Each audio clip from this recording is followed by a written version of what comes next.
Welcome students. In the lesson electrochemistry, we are going to take electrode potential. उसको समझने से पहले हम कुछ एक एग्जांपल कर रहे हैं. Consider a metal rod M से डिप की हुई है, dipped in contact with the solutions of its own ions. हमने एक मेटल रॉड को उसी के सॉल्यूशन में डिप किया है, उसके साल्ट के सॉल्यूशन में. जैसे अगर जिंक रॉड होगा तो जिंक सल्फेट में डिप कर सकते हैं कुछ सॉल्यूशन में, कॉपर रॉड को कॉपर सल्फेट में कर सकते हैं, सिल्वर रॉड को सिल्वर नाइट्रेट में कर सकते हैं. तो हमारे पास दिस में हैपन, जैसे नंबर 1 हमने लिखा है, ये हमने एक सोल्यूशन बनाया है, इसमें कोई मेटल का रॉड डिप किया है और इसमें Mn+ आयन्स एक्व सोल्यूशन में डिजॉल्व किए हैं. तो क्या हो रहा है बच्चे, अगर Mn+ आयन जो हैं वो इस इलेक्ट्रोड को स्ट्राइक करेंगे और स्ट्राइक करके एज इट इज़ वापस आ जाएंगे. Means nothing will happen. ना तो ये जहाँ डिपॉजिट होंगे ना जहाँ से रिलीज होंगे. नंबर 2 क्या हो सकता है बच्चे, जो Mn+ आयन जो एक्व सोल्यूशन में होंगे, they may gain N electrons from the metal rod and get deposited there. वहाँ पर वो बैठ जाएंगे रॉड पर. मीन ये होगा Mn+ ions an electron gain करेंगे और M सॉलिड बन के वहाँ डिपॉजिट हो गए. मीन्स यहाँ पर मेटल आयन ने रिडक्शन की. इसका रिवर्स केस 3 में क्या हो सकता है, जो मेटल यहाँ पर इलेक्ट्रोड पे प्रेजेंट है वो मेटल सॉलिड फॉर्म में उसका कोई एटम एन इलेक्ट्रॉन लूज करेगा और Mn+1 के सोल्यूशन में डिजॉल्व हो जाएगा. Means number 1 nothing will happen. Number 2 metal ions may gain electrons N electrons get deposited at the rod, means reduction will take place. And number 3 metal metal atoms at the electrode may lose n electrons and go into the solution as metal ions, means oxidation may take place. तो बच्चे इस case में second case में क्या होगा, जैसे metal ion जो है एन इलेक्ट्रॉन गेन करेंगे from the metal rod will acquire small positive charge and solution will acquire small negative charge and ultimately an equilibrium is established. Means number of metal ions get depositing becomes equal to number of metals atoms they are forming ions. ये वाला equilibrium setup हो जाएगा. जितने metal ion an electron लेके metal atom बनाएंगे उतने ही metal atom जो हैं वो इलेक्ट्रॉन लूज करके Mn+ बनाएंगे. फाइनली ये इक्विलिब्रियम सेटअप हो जाएगा. और ऐसे ही अगर मेटल जो है वो इलेक्ट्रॉन छोड़ कर, जहाँ इलेक्ट्रॉन छोड़ के सोल्यूशन में जाती है मेटल आयन बन के, तो ये वाला जो रॉड है it acquires slide negative charge and solution acquires positive charge and in this the equilibrium is reverse of this. ये वाला इक्विलिब्रियम सेटअप हो जाएगा. तो यहाँ पर दोनों केस में ultimately an equilibrium is set up. Here metal rod acquires small positive charge and here metal rod acquires small negative charge. Opposite charge is carried by the solution, and finally since there is no source of electrons, therefore ultimately an equilibrium is set up in both types. either reduction वाले में भी हो जाएगा और oxidation वाले में भी हो जाएगा. Also we can say that in this case metal has more tendency for reduction for losing electrons, and in this case metal has more tendency for losing electron, that is has more tendency for oxidation. So बच्चे क्या होता है, separation of charges takes place between the metal rod and its ions in the solution takes place. means जो metal rod है और जो solution है दोनों के बीच में चार्ज की सेपरेशन हो गई. जैसे रिडक्शन वाले में मेटल रॉड प्लस हो गई, सोल्यूशन माइनस हो गया, और ऑक्सीडेशन वाले में मेटल रॉड पे नेगेटिव चार्ज डेवलप हो गया क्योंकि वहाँ इलेक्ट्रॉन जो है वो छोड़े जा रहे हैं और सोल्यूशन हो गया पॉजिटिव चार्ज वाला. तो ये सेपरेशन ऑफ चार्ज ही कारण बनता है डिफरेंस, पोटेंशियल डिफरेंस का. तो ये क्या कर लेती है, जो रॉड है वो डेवलप कर लेती है पोटेंशियल डिफरेंस, जहाँ एक पोटेंशियल डिफरेंस क्रिएट हो जाता है between the electrodes and between the metal rod, जिसको हम इलेक्ट्रोड बोल रहे हैं, एंड द सोल्यूशन में. यही इलेक्ट्रोड पोटेंशियल कहलाता है. So we can say that the tendency of an electrode to lose or gain electrons when it is dipped in the solution of its own ions is called, उसी का नाम है electrode potential. किसी electrode को जब अपने ही ion के solution में डिप किया जाता है जो उसकी टेंडेंसी है, जहाँ तो इलेक्ट्रॉन लूज करने की मतलब ऑक्सीडेशन करने की, जहाँ इलेक्ट्रॉन गेन करने की रिडक्शन करने की, उसी टेंडेंसी को बोलते हैं इलेक्ट्रोड पोटेंशियल। इसका कारण क्या है? इसका कारण है कि इलेक्ट्रोड में और सोल्यूशन में पोटेंशियल डिफरेंस डेवलप हो जाता है due to separation of charges. Further बच्चे, it is oxidation potential if oxidation takes place with respect to standard hydrogen electrode, and again it is reduction potential if reduction takes place with respect to standard hydrogen electrode। अगर जे standard hydrogen electrode के मुकाबले में जहां oxidation होती है तो इसको oxidation potential नाम दे देते हैं, और अगर रिडक्शन होती है तो इसको रिडक्शन पोटेंशियल नाम दे देते हैं। जैसे हमारा केस हमने पढ़े, केस सेकंड में इट वाज रिडक्शन पोटेंशियल और केस थर्ड में इट वाज ऑक्सीडेशन पोटेंशियल। अब SHE स्टैंडर्ड हाइड्रोजन इलेक्ट्रोड क्या होता है, पहले हम इसकी बात करते हैं। बच्चे हमारे पास स्टैंडर्ड हाइड्रोजन इलेक्ट्रोड है, उसका हमने कंस्ट्रक्शन बनाया है। आप देख रहे हैं, एक कंटेनर है एक, इस कंटेनर में हमने HCl का 1m सोल्यूशन इलेक्ट्रोलाइट लिया हुआ है, और ये इनर ट्यूब है जिसके बीच में हमने प्लेटिनम फॉइल रखी है कोटेड विद प्लेटिनम ब्लैक, और इधर से हम hydrogen gas at 1 bar pressure जहाँ से इसके अंदर इंट्रोड्यूस करते हैं, और गैस जो है वो जहाँ से बाहर आ जाता है इधर से गैस का इनलेट है, जो गैस का आउटलेट हो गया। और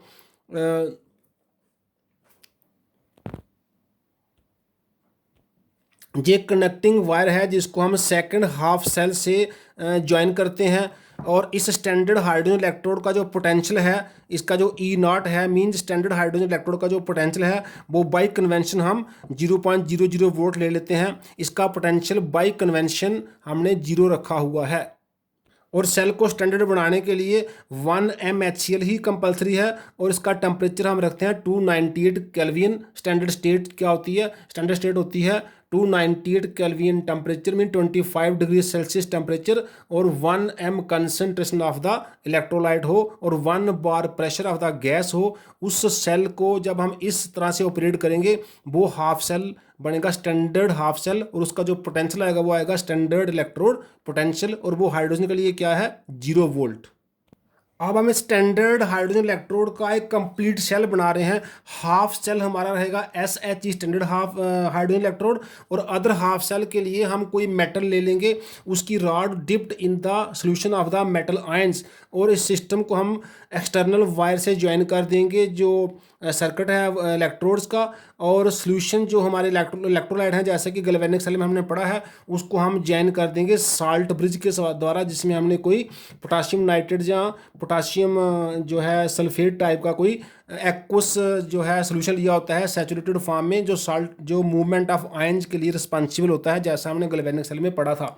अब बच्चे इसमें क्या होगा, जहाँ तो मेटल आयन की अगर रिडक्शन पोटेंशियल हाई है देन हाइड्रोजन, तो मेटल आयन इलेक्ट्रॉन जो है वो गेन करेगा और हाइड्रोजन इलेक्ट्रॉन लूज करेगा। उस केस में हाइड्रोजन जो है वो ऑक्सीडेशन करेगा और ऑक्सीडेशन वाला इलेक्ट्रोड बन जाएगा, और मेटल जो है वो रिडक्शन वाला इलेक्ट्रोड बन जाएगा। इसका रिवर्स, अगर हमें ऐसा भी कोई मेटल मिल सकता है जो हाइड्रोजन से मोर इलेक्ट्रो पॉजिटिव नेचर का है, तो उस केस में जो ये मेटल है वो इलेक्ट्रॉन जो है वो लूज करेगा इन कंपैरिजन टू हाइड्रोजन। तो वहाँ पर हाइड्रोजन वाला जो हाफ सेल है वो रिडक्शन हाफ सेल बन जाएगा, और उस मेटल वाला हाफ सेल जो है वो ऑक्सीडेशन हाफ सेल बन जाएगा। इसका पता लगाने के लिए हमें डायरेक्शन ऑफ करंट देखनी पड़ेगी।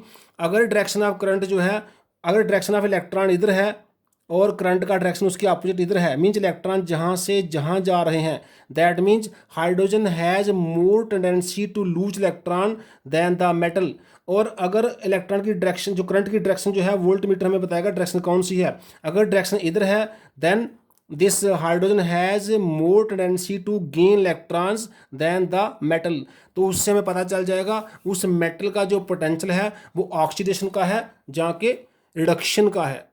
हमने इस एग्जाम्पल में क्या किया है, सेकंड हाफ सेल को हमने जिंक का हाफ सेल बना दिया है, जिंक इलेक्ट्रोड को जिंक सल्फेट सोल्यूशन में ले लिया है। तो देखते हैं क्या होता है। इस केस में हम देखते हैं जो इलेक्ट्रॉन का फ्लो है वो from zinc electrode to this hydrogen electrode होता है, और करंट का फ्लो इस डायरेक्शन में होता है। मींस इलेक्ट्रॉन जो है लेफ्ट साइड आते हैं, करंट जो है वो राइट साइड ट्रेवल करता है। तो इस केस में zinc has oxidation potential and hydrogen has reduction potential. तो हम कह सकते हैं हाइड्रोजन इलेक्ट्रोड अंडरगोज रिडक्शन, तो 2H प्लस जो इलेक्ट्रोलाइट के अंदर आयंस हैं वो 2 इलेक्ट्रॉन गेन करेंगे और हाइड्रोजन गैस रिलीज हो जाएगा एट द कैथोड, वो कैथोड बन जाएगा।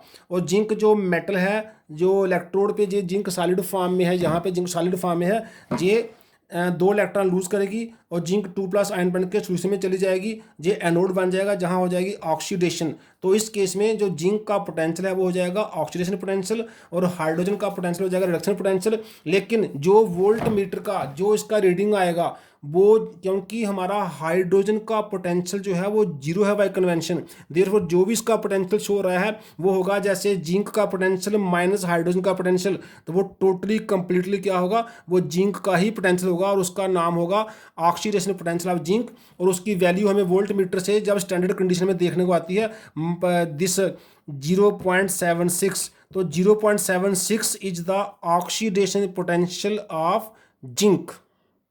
अब अगर हम सेकंड हाफ सेल को कॉपर इलेक्ट्रोड और कॉपर सल्फेट के एक्व सॉल्यूशन से की फॉर्म में ले लेते हैं और ये वाला हाइड्रोजन इलेक्ट्रोड ही रहता है स्टैंडर्ड, तो फिर देखने में क्या आता है, फिर जो जिंक वाले से रिवर्स हो जाता है। जिंक वाले में जिंक जो था वो ऑक्सीडेशन करता था, लेकिन इस वाले में कॉपर वाले में हम क्या देखते हैं, कॉपर जो है वो रिडक्शन करता है in comparison to this hydrogen. ऐसा में कैसे पता चलता है, ऐसा में वोल्ट मीटर का रीडिंग बताता है, क्योंकि direction of the current reverse हो जाती है। पहले डायरेक्शन इस साइड थी जिंक वाले केस में, अब डायरेक्शन इस साइड हो जाती है, क्योंकि अब इलेक्ट्रॉन जो है वो यहाँ से यहाँ ट्रैवल कर रहे हैं, इसलिए करंट जो है पॉजिटिव चार्ज यहाँ से यहाँ ट्रैवल करेगा, तो हमारा जो पोटेंशियल है वो रिवर्स हो जाता है, कॉपर का पोटेंशियल आ जाता है रिडक्शन पोटेंशियल। तो कॉपर का जो हम वैल्यू मिलती है वो मिलती है 0.34 volt from this potential this volt meter reading. तो इसकी रिएक्शन क्या हो जाएंगी, जो हाइड्रोजन इलेक्ट्रोड है वो अब क्योंकि एनोड बन चुका है तो वो इलेक्ट्रॉन लूज करेगा और 2H प्लस बनाएगा, ऑक्सीडेशन हो जाएगी, वो इस वाले एनोड बन गया।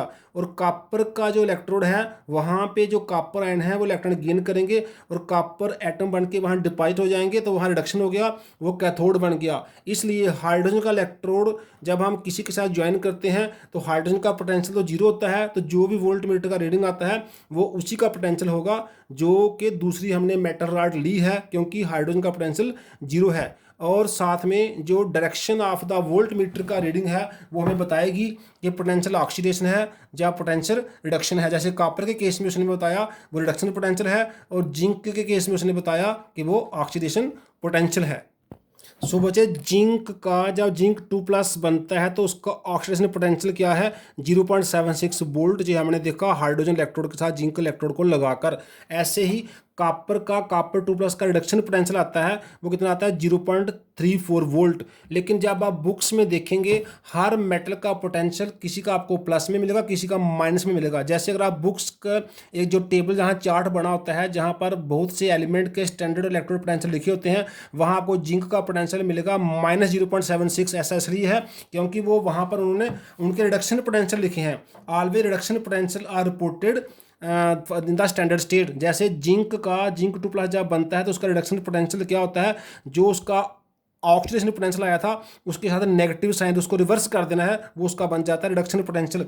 ऐसे आप कॉपर 2+ वाले का ऑक्सीडेशन पोटेंशियल भी बता सकते हैं। अगर उसका रिडक्शन पोटेंशियल है 0.34 तो उसका ऑक्सीडेशन पोटेंशियल क्या होगा -0.34। लेकिन बुक्स में जब हम सभी मेटल का ऑलमोस्ट मैक्सिमम मेटल का पोटेंशियल जो है इलेक्ट्रोड जो उसका इलेक्ट्रोड पोटेंशियल निकाल लेते हैं और at standard state by comparing with the standard hydrogen electrode, और उसका हम एक चार्ट बना लेते हैं। उस चार्ट को बच्चे बोलते हैं इलेक्ट्रोकेमिकल सीरीज, जी आपकी टेक्स्ट बुक्स में अवेलेबल है, जिसमें बहुत सारे एलिमेंट के रिडक्शन पोटेंशियल लिखे हैं। सिर्फ only reduction potential are written, क्योंकि आता तो प्लस ही है, लेकिन अगर किसी का ऑक्सीडेशन वाला हम देखते हैं डायरेक्शन ऑफ करंट क्या है, अगर डायरेक्शन ऑफ करंट जो है वो ऑक्सीडेशन शो करती है तो हम उसको रिपोर्ट करते हैं विद नेगेटिव साइन, क्योंकि वो रिडक्शन बनाना होता है। जैसे सोडियम प्लस का जब हम पोटेंशियल देखते हैं तो वो +2.71 ऑक्सीडेशन पोटेंशियल आता है, पर हम उसको रिडक्शन पोटेंशियल बना लेते हैं by placing the minus sign. तो सोडियम का रिडक्शन पोटेंशियल क्या है -2.71, means it has more tendency for oxidation. ऐसे मैग्नीशियम का बच्चे पोटेंशियल है, जब मैग्नीशियम 2+ बनता है इसका पोटेंशियल है -2.37, means slightly less than this sodium. और सिल्वर का जो जब सिल्वर प्लस के साथ रिएक्शन होती है, सिल्वर प्लस का सोल्यूशन होता है, उसका पोटेंशियल आता है plus 0.80, means silver has more tendency for reduction. Generally बच्चे जिनका पोटेंशियल पॉजिटिव है उनकी मोर टेंडेंसी फॉर ऑक्सीडेशन है, और जिनका पोटेंशियल नेगेटिव है उनकी मोर टेंडेंसी फॉर दिस ऑक्सीडेशन है। मैं शायद रिवर्स बोल गया, जिनका पोटेंशियल बच्चे पॉजिटिव शो किया हुआ है इलेक्ट्रोकेमिकल सीरीज में, they have more tendency for reduction. And जिनका पोटेंशियल बच्चे नेगेटिव शो किया है in the electrochemical series, they have more tendency for oxidation. उनका ऑक्सीडेशन का टेंडेंसी ज़्यादा है, लेकिन हमने रिपोर्ट किया है reduction potential by placing the negative sign. इसके साथ ही हमें दो मेटल का कंपैरिजन भी कर सकते हैं। जैसे अगर हमने कॉपर का और जिंक का कंपैरिजन करना हो, जो अगर हम कॉपर हाफ सेल और जिंक हाफ सेल को ज्वाइन करेंगे जैसे हमने गैल्वेनिक सेल में किया था, तो कॉपर का जो है पोटेंशियल मोर रिडक्शन है than zinc, so copper is reduced and zinc is oxidised in copper zinc galvanic cell. लेकिन जैसे हमने बात की थी, अगर कॉपर और सिल्वर लेंगे हम, कॉपर का पोटेंशियल है 0.34 वोल्ट प्लस में, सिल्वर का भी प्लस में है 0.80, तो दोनों में से किसका रिडक्शन पोटेंशियल हाई है? सिल्वर का पोटेंशियल हाई है, तो जिसका हाई है that has more tendency for oxidation.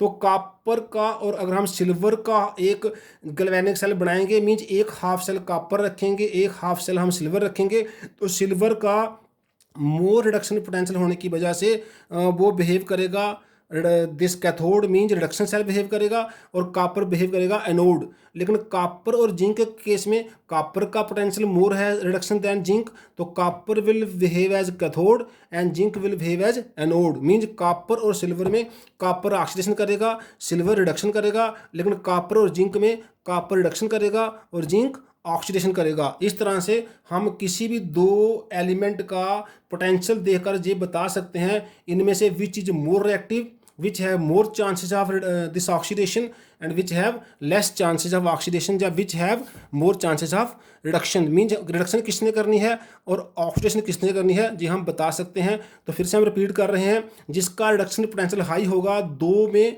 तो वो रिडक्शन करेगा, और जो दूसरा होगा वो ऑक्सीडेशन करेगा जब हम उनके दो हाफ सेल बना के उनको एक गैल्वेनिक सेल की फॉर्म में सेट करेंगे। आज के लिए इतना ही बच्चे, थैंक्स।